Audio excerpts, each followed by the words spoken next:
సీతారామం 2022లో వచ్చిన అందమైన ప్రేమ కథ. ఈ సినిమా పాన్ ఇండియా స్థాయిలో సూపర్ హిట్ గా నిలిచింది. అనురాఘవపూడి తెరకెక్కించే చిత్రాలు ఎంత హృదయంగా ఉంటాయో అందరికీ తెలిసిందే. ప్రేమ కథను తెరకెక్కించడంలో ఆయన శైలి విభిన్నం. ఫలితం ఎలా వచ్చినా కూడా తన శైలిని, ప్రేమను చూపించే విధానాన్ని పక్కన పెట్టలేదు. అలాంటి అనురాఘవపూడి సీతారామం అంటూ దుల్కర్ సల్మాన్, మృణాల్ ఠాకూర్లో ప్రేక్షకుల ముందుకు తీసుకొచ్చారు. సీతారామం కథ అంతా కూడా 1985లో జరుగుతున్నది.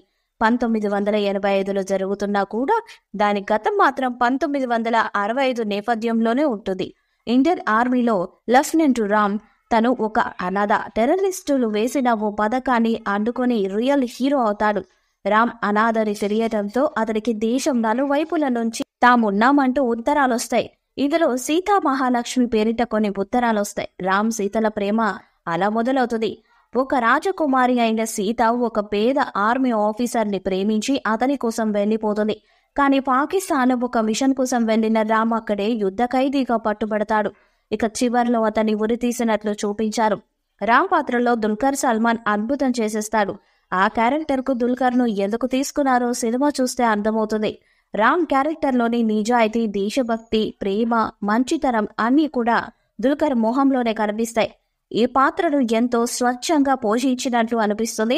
ఇక సీత పాత్రలో మృణాల్ ఠాకూర్ అందరినీ మెప్పిస్తుంది. ఆమె పాత్రలోని వేరియేషన్స్ అందరికీ నచ్చేస్తుంది. ఇక అఫ్రిన్ గా రష్మిక మొదట్లో సీరియస్ గా అనిపించిన చివరిలో మాత్రం ఎమోషనల్ గా సాగుతుంది. 100 కోట్లకు పైగా వసూలు చేసిన ఈ సినిమాకి సీక్వెల్ తీయాలని మొదటి నుంచి అనుకుంటున్నారు. రిలీజ్ సమయంలో జరిగిన మీడియా సమావేశంలో కూడా సీక్వెల్ ఉంటుందని చెప్పారు నిర్మాత. కానీ దర్శకుడు సీక్వెల్ వద్దనుకున్నారు. ఇక నిర్మాత పట్టుబడ్డంతో సీతారామం 2 కథ పనులు మొదలు పెట్టారట. దాంతో సీతారామం సీక్వెల్ కథ ఇదే అంటూ ఫిలిం నగర్ లో ఒక వార్త చక్కర్లు కొడుతుంది. వస్తున్న వార్తల ప్రకారం సీక్వెల్ లో రామ్ బ్రతికే ఉంటాడట. పార్ట్ 1 లో రామ్ ని ఉరి తీయడానికి గదిలోకి తీసుకువెళ్లినట్టు చూపించారు. కానీ ఉరి తీసినట్లు కానీ అతని డెడ్ బాడీని కానీ చూపించలేదు. సీక్వెల్ కోసం అతని డెడ్ బాడీ చూపించలేదని సమాచారం. ఇక అందుతున్న సమాచారం ప్రకారం రామ్ ని ఉరి తీయకుండా జీవిత ఖైదీగా ఉంచుతారట. ఇండియన్ ఆర్మీ రహస్యాలు తెలుసుకోవడానికి రామ్ ప్రాణాలతో ఉండాలని పాకిస్తాన్ అధికారులు భావిస్తారట. ఇక సీతకి లెటర్ ఇచ్చిన అఫ్రిన్ తిరిగి తమ దేశానికి వెళ్తుందంట. తన వల్లే సీతారాం విడిపోయారని బాధపడి అఫ్రిన్ వాళ్ళ కథను డాక్యుమెంటరీగా తీయాలని భావించి రామ్ వివరాల కోసం అతన్ని ఉరి తీసిన జైలుకి వెళ్తుందంట. కానీ అక్కడున్న తన తాత ఫ్రెండ్ అయిన ఒక అధికారి ద్వారా రామ్ బ్రతికే ఉన్నట్టు తెలుసుకుంటుందట. దాంతో ఆ విషయాన్ని ఇండియాలో ఉన్న సీతకు చెప్తుందంట.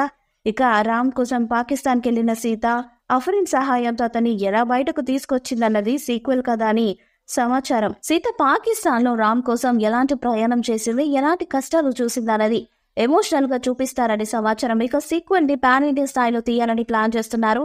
ఇందులో అన్ని భాషల నటీనటులు నటిస్తారని తెలుస్తుంది. 100 కోట్లకు పైగా బడ్జెట్ తో తీయబోతున్నారట. కథ పూర్తయితే 2024లో మొదలుపెట్టి 2025లో విడుదల చేసేలా ప్లాన్ చేస్తున్నారు. మరి ఫిలిం నగర్ లో వస్తున్నట్లు సీతారాం సీక్వెల్ వస్తుందా లేదా అన్నది చూడాలి.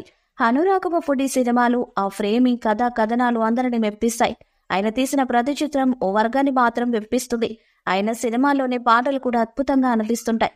వినడానికే కాదు, చూడటానికి కూడా ఎంతో హృదయంగా పనిచేస్తాడు. అలాంటి అనురాఘవపూడి నుంచి వచ్చిన సీతారామం కూడా అలాంటి మ్యాజిక్ చేస్తుంది. ఇక ఇందులో దేశభక్తి, స్వచ్ఛమైన ప్రేమను చూపించారు. యుద్ధంతో రాసిన ప్రేమ కథ అంటూనే ఈ సినిమాపై అందరి దృష్టి పడేలా చేశారాయన. తెరపై విచ్చలవిడిగా శృంగారాన్ని చూపిస్తున్న ఈ తరుణంలో చిన్న స్పర్శలోనే ఎంతో భావం ఉంటుందని చూపించాడాయన.